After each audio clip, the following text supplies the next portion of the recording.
नमस्कार दोस्तों, basic knowledge में आपका स्वागत है। आज हम मौर्य काल की बात करेंगे, जो कि एक महत्वपूर्ण टॉपिक है। इसमें हम देखेंगे कि इस राजवंश की शुरुआत कैसे हुई, इसका अंत कैसे हुआ, साथ ही इसके संस्थापक कौन थे और इसकी जानकारी के स्रोत क्या हैं। तो मौर्य काल जो है, मौर्य राजवंश तथा इसके शासनकाल के इतिहास की जानकारी हमें साहित्यिक, विदेशी विवरण और पुरातत्व तीनों ही साधनों से प्राप्त होते हैं। ठीक है। साहित्यिक साक्ष्य में जिसमें ब्राह्मण साहित्य, बौद्ध साहित्य, जैन साहित्य और कौटिल्य का अर्थशास्त्र महत्वपूर्ण भूमिका निभाते हैं। जैन साहित्य में आपका भगवती सूत्र में, ठीक है, इसके विषय में जानकारी दी गई है। और कौटिल्य का अर्थशास्त्र तो मौर्य काल के लिए महत्वपूर्ण है ही, क्योंकि मौर्य काल में प्रधानमंत्री थे। विदेशी विवरण में मेगास्थनीज का नाम सर्वाधिक महत्वपूर्ण है, जिसकी पुस्तक इंडिका है। मेगास्थनीज का पुस्तक इसलिए भी एक महत्वपूर्ण स्रोत है क्योंकि मेगास्थनीज को सेल्यूकस के द्वारा भेजा गया था, जो कि बैक्ट्रिया का शासक था।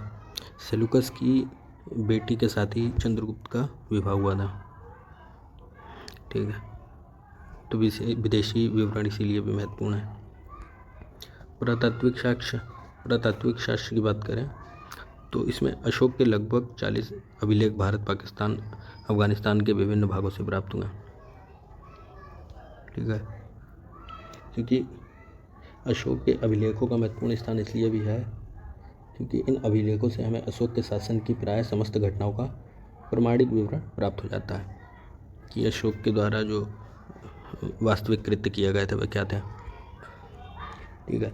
अशोक के अभिलेखों के अतिरिक्त रुद्रदामन का जो जूनागढ़ लेख भी है, वो भी मौर्य इतिहास के विषय में जानकारी प्रदान करता है। ठीक है।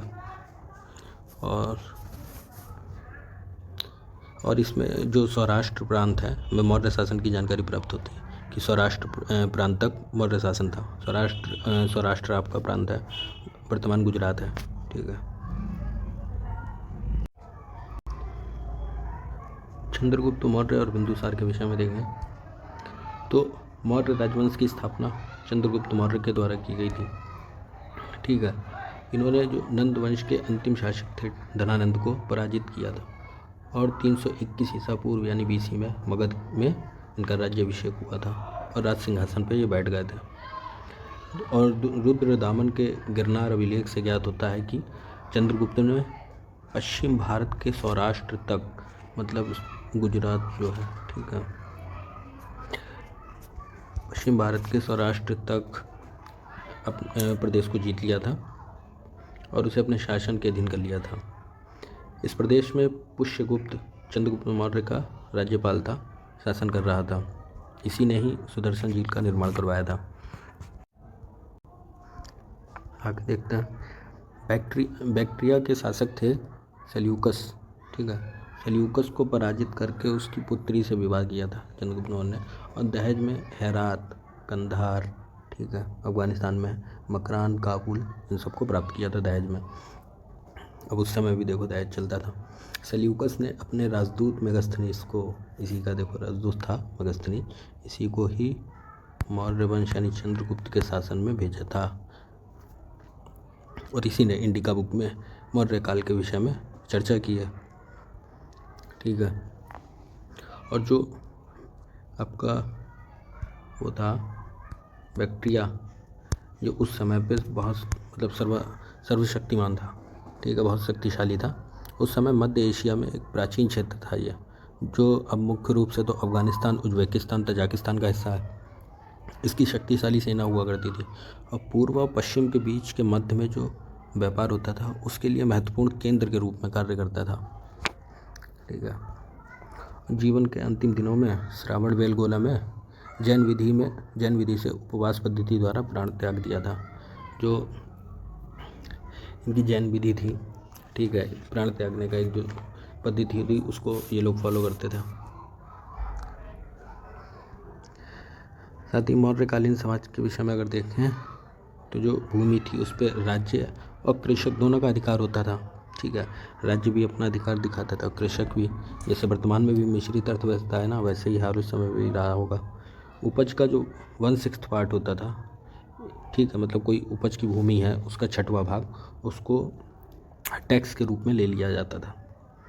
साथ ही जो मुद्रा होती थी वो पंचमार्क थी, यानी आहत सिक्के जो पीट कर बनाए जाते थे, ठीक है, वो इस समय पर चला करते थे। बाकी जो चंद्रगुप्त थे ये जैन धर्म के अनुयायी थे, जैन धर्म को मानते थे, और इनके प्रधानमंत्री चाणक्य यानी कौटिल्य थे।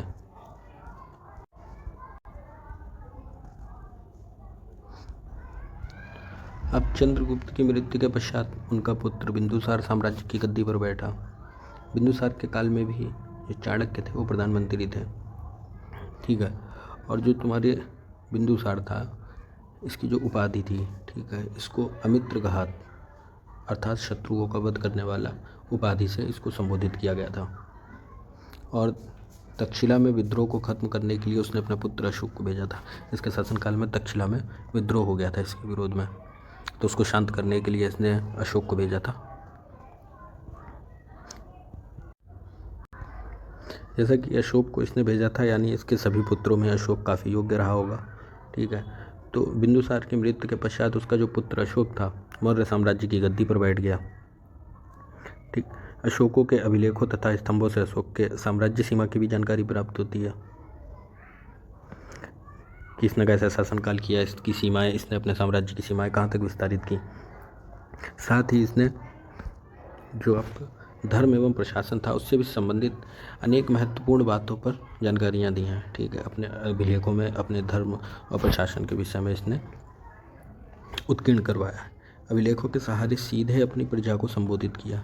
ये पहला शासक था जिसने अपने अभिलेखों के माध्यम से अपनी प्रजा को संबोधित किया, ठीक है।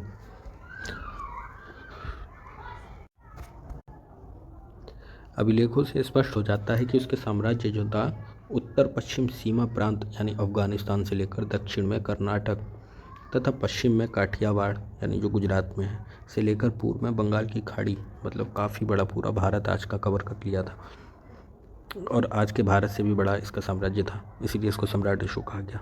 सम्राट अशोक ने अपने राज्याभिषेक के 8वें वर्ष यानी 261 में कलिंग के विरुद्ध युद्ध किया था। कलिंग यानी वर्तमान जो उड़ीसा का क्षेत्र है, ठीक है।